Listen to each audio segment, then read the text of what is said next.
समझ लो बस। पूरी महाभारत की कथा तुमको मालूम हो जाएगी। एक स्त्री के अपमान का परिणाम क्या होता है, तो पांडवों की कथा सुनो, कौरवों की कथा सुनो। पूरा महाभारत परीक्षित जी एक ही बात के पीछे हो गया था। अगर द्रौपदी दुर्योधन से ये ना कहती कि अंधे के अंधे होते हैं दादा, तो शायद महाभारत का युद्ध नहीं होता। और जानते हो जुआ खेलने का परिणाम क्या होता है, ये पांडवों से पूछो। पूरा महाभारत माताओं इन्हीं बातों के पीछे हो गया। अभी बड़ा अच्छा प्रसंग चल रहा था। महाराज बासुक अर्जुन से जब गर्भ की बाजी हार गया, उदास होकर के अपने पत्नी नांगनी के पास में आया। नांगनी माताओं अपने स्वामी को जब उदास देखा है तो नांगनी रो के बोली, महाराज एक बात बोलो ना। क्या?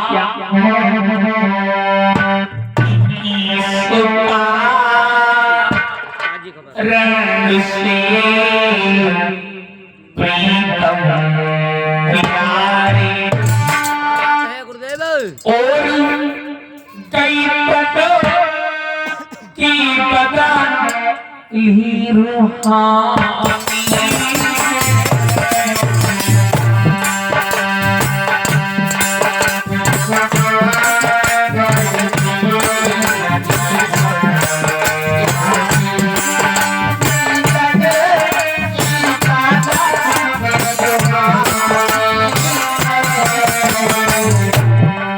नागनी पूछने लगी, बताओ महाराज ये तुम्हारा चेहरा उदास है, बोलो ना महाराज। और क्या बोली ये सुनो ना महाराज।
नांगनी ने पूछ लिया, बताओ महाराज तुम्हारा चेहरा काहे उदास है। बासिक रोग के कहने लगा, कुछ न पूछो रानी, क्योंकि कुछ बताने के लायक नहीं है। नांगनी कहने लगी, महाराज पति के साथ में जो सती हो जाए वह पतिव्रता स्त्री होती है। ये तुम क्या कह रहे हो महाराज? क्या मैं आपकी पत्नी नहीं हूँ? बताओ महाराज तुम्हारा चेहरा काहे उदास है। तो बासिक आज आंखों में आंसू लेकर के बोला, रानी अगर नहीं मान रही हो तो सुनो ना, मैं तुम्हें बता रहा हूँ कि मेरा चेहरा क्यों उदास है। सुनो ना नांगनी, आज अर्जुन आई गए द्वार में नांगनी, और गर्भ की बाजी हारे।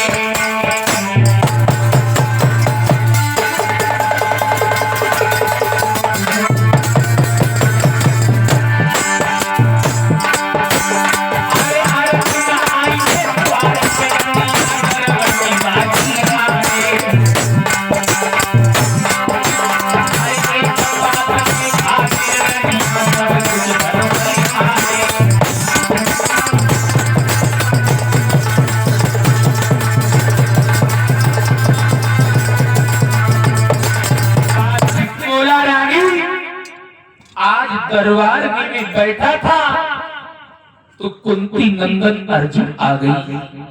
रानी उनसे मेरे गर्भ की बाजी हार गया।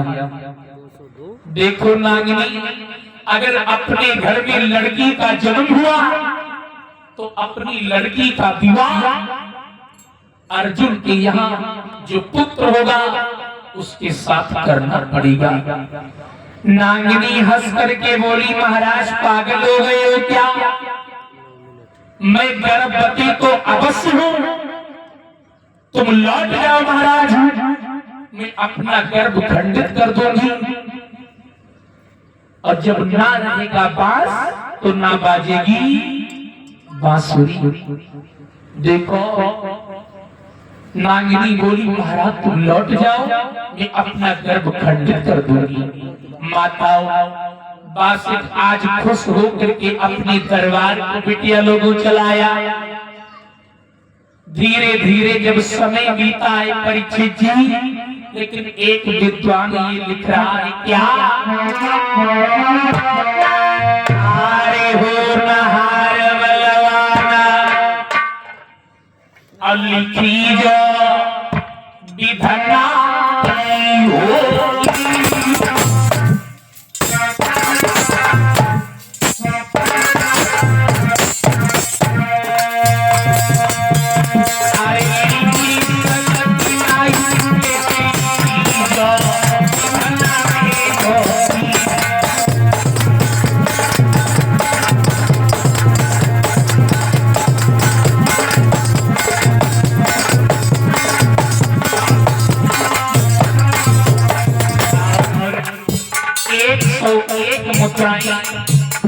प्रेमपाल सूर्यवंशी की तरफ से दान। माँ दुर्गा भंडार भरती रही, धर्म की हाथ बढ़ता रही। परीक्षित महाराज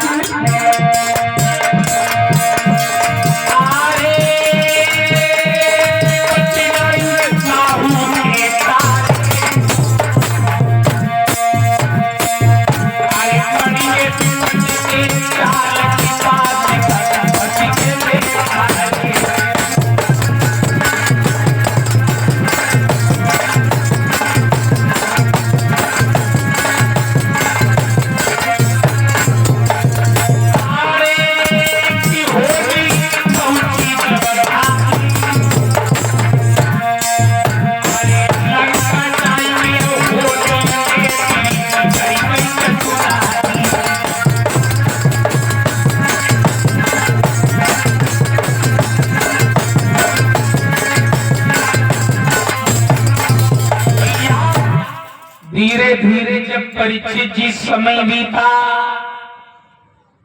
अर्जुन के यहाँ परीक्षित जी एक लड़के का जन्म हुआ। उत्तरा के गर्भ से एक लड़के का जन्म हुआ। उसी लड़के का नाम परीक्षित रखा गया। और नागिनी के गर्भ से माताओं एक लड़की का जन्म हुआ। उसी लड़की का नाम नवलबे रखा दिया। मैया नागिनी ने परीक्षित जी बांदी को बुलाया और अपनी स्वामी के लिए खबर भिजवा दिया कि जाओ हमारे पति से जाकर के कह दो कि मेरा गर्भ खंडित हो गया है। पति से झूठ बोल दिया। देखो माताओं, जो स्त्री अपने पति से ज्यादा झूठ बोलेगी तो सच कब बोलेगी? बताओ। जहां पर स्त्रियों ने अपने पतियों से झूठ बोला वहां पर परीक्षित जी सत्यानाश हो गया। भैया बासिक के पास खबर पहुंच गई कि मेरी रानी का गर्भ खंडित हो गया। बासिक ने अर्जुन के लिए पत्र भिजवा दिया, अर्जुन मेरी पत्नी का गर्भ खंडित हो गया। बताओ, अब ना रहेगा बांस और ना बाजेगी बांसुरी। परीक्षित महाराज इधर धीरे धीरे जब समय बीता, बड़े नवलबे दादा जब धीरे धीरे धीरे धीरे कुछ होशियार हुई, कुछ सियानी हुई, नागिनी ने अपनी लड़की को महलों में छिपा लिया, बासिक के नजर तक दिखाया नहीं। माताओं बड़े नवलदे जब कुछ होशियार हुई तो एक दिन मैया नवलदे ने घड़े को ले लिया और घड़े को लेकर के परीक्षित जी अब आटा के ऊपर स्नान करने आ रही है। ऐसे अब बारा योग वाला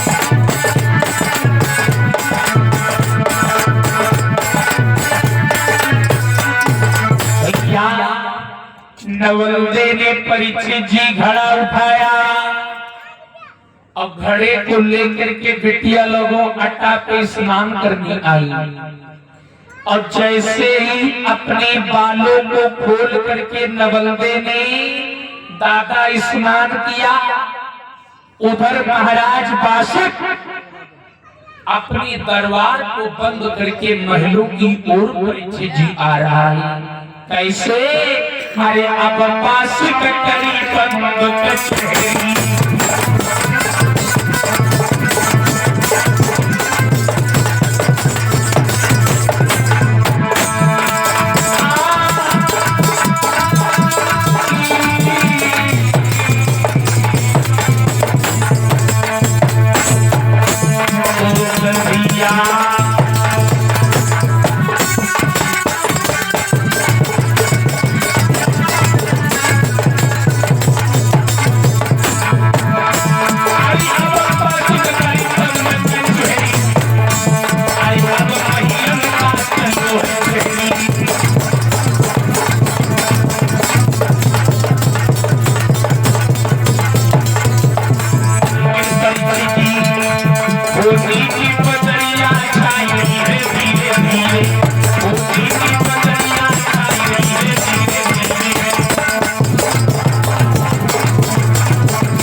महाराज बासिक अपने दरबार को बंद करके परीक्षित जी महलों की ओर आ रही है और जैसे ही अपने महलों के अंदर आई,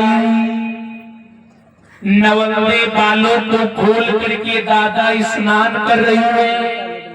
बासिक की नजर माताओं जब आटा के ऊपर गई तो बासिक ने विचार किया, इतनी सुंदर लड़की ये मेरे आटा का कैसे आ गई? बासिक का गलत विचार जा रहा है। माताओं अगर इस लड़की के साथ अगर मेरी शादी हो जाए, अगर इसके साथ मेरा जीवन व्यतीत हो तो कितना अच्छा रहेगा। माताओं बाप की नजर जब अपनी बिटिया के ऊपर गलत गई है दादा, तो बासिक कूढ़ी हो गया। एक बात और सुन लो, अपनी लड़की, अपने लड़के की पत्नी और अपने छोटे भाई की पत्नी, इनको नालायक परीक्षित जी जो स्वप्न में भी गलत दृष्टि से देखेगा उसको नरक में स्थान नहीं मिलेगा। देखो बासिक की नजर जब अपने बिटिया के ऊपर गलत गई तो बासिक कोढ़ी हो गया। आज हाथों और पैरों से परीक्षित जी ईप और मवाक बढ़ने लगी। बासिक दौड़ करके अपने पत्नी के पास में आया, आंखों में आंसू लेकर के बोला, ओरी नालायक औरत, पहले तुम ये बताओ कि जो आटा के ऊपर लड़की खड़ी थी, ये लड़की कौन है? नागिनी कुछ नहीं बोली। बासिक कहने लगा बोलो ना, ये जो लड़की अटा के ऊपर खड़ी थी, बोलो ये लड़की कौन है? नागिनी रो के बोली महाराज वो लड़की जो देख रहे हो ना, वो महाराज तो आप ही की बिटिया है। महाराज मैंने आपसे झूठ बोला था, मेरा गर्भ नहीं खंडित हुआ था, इस लड़की ने आकर के जन्म लिया था। तब तक नवंदे आटा से नीचे आ गई, हाथ जोड़ करके बोली पिताजी तुम्हारे कोढ़ ठीक होने का कोई उपाय है? बासिक बोला बिटिया उपाय तो है, लेकिन नवंदे तुम उपाय कर नहीं पाओगी। नवंदे बोली क्यों पिताजी? बासिक बोला बिटिया अर्जुन के यहाँ अमृत का कुंड है, अगर तुम हमें अमृत ला करके दे दो तो मैं ठीक हो जाऊंगा, लेकिन बिटिया अगर तुम अमृत लेने जाओगी तो तुम लौट करके नहीं आओगी। बासिक बोला बिटिया अमृत लेने ना जाओ। नवंदे बोली पिताजी मैं अमृत लेने जा रही हूँ। बासिक रो के बोला बिटिया अमृत लेने के लिए ना जाओ। अब बासिक क्या बोला है परीक्षित जी? अरे अब बासुक ने कही अल्लली मेरी प्राण की प्यारी,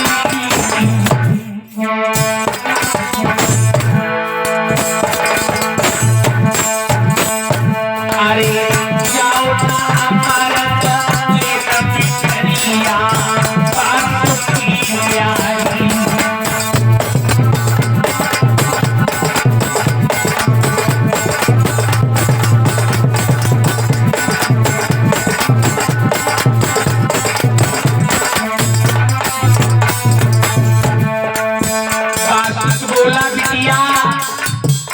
अमृत लेने जाओगी तो अमृत के कुंड की पहरेदारी अर्जुन का जो पोता परीक्षित है वो कुंड की पहरेदारी परीक्षित करता है। तुम्हें नहीं मालूम बिटिया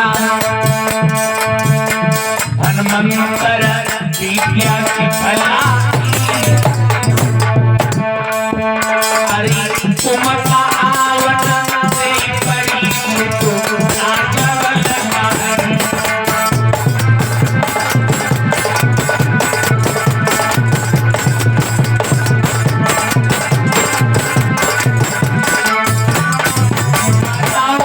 बासिक बोला बिटिया वो धनवंतर का चेला है, अगर जाओगी बिटिया तो तुम्हें आने नहीं देगा। नवंदे बोली पिताजी अगर वो धनवंतर का चेला है तो मैं भी नाम लोग महाराज बासिक की लड़की हूँ। सुनो पिताजी अगर वो कुंड की पहरेदारी करते मिल गया तो मैं क्या करूंगी? सुनो पिताजी नागिनी बनी जाऊंगी, अरे जो बेटा कहे मोरी कुटिया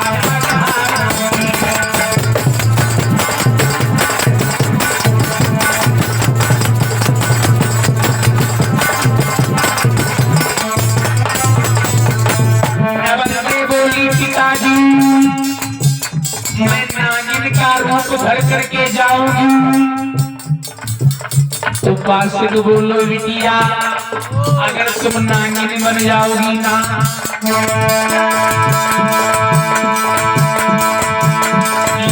तुम नागिन बनी जाओगी, अरे बेटा बन जाएगी पकड़ी ले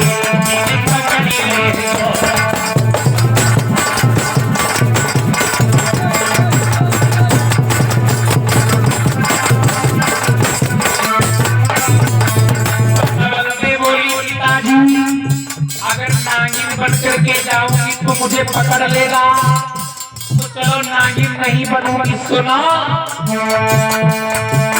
पकड़ेरी बन के उड़ी जाऊंगी। नवल ने बोली पिताजी एक छोटी सी चिड़िया बन जाऊं, अब दौड़ करके जाऊंगी, अमृत को चोंच में भर लूंगी, लेकर के चली आऊं। तो बासी को बोला बिटिया अगर तुम चिड़िया बन जाओगी ना, नवल ने बोली पिताजी पखेरु बनी से उड़ी जाऊंगी। तो बासी को बोला बिटिया अरे बेटा बन जाए बाज लगी कोई मुश्किल पड़ जाएगी।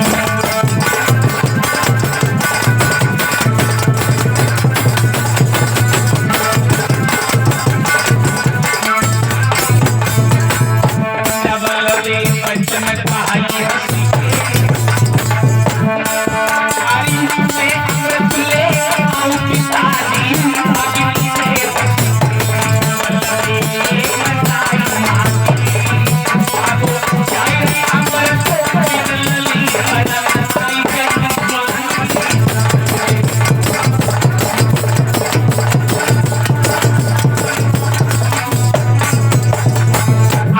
नवलदे ने परीक्षित जी घड़ा उठाया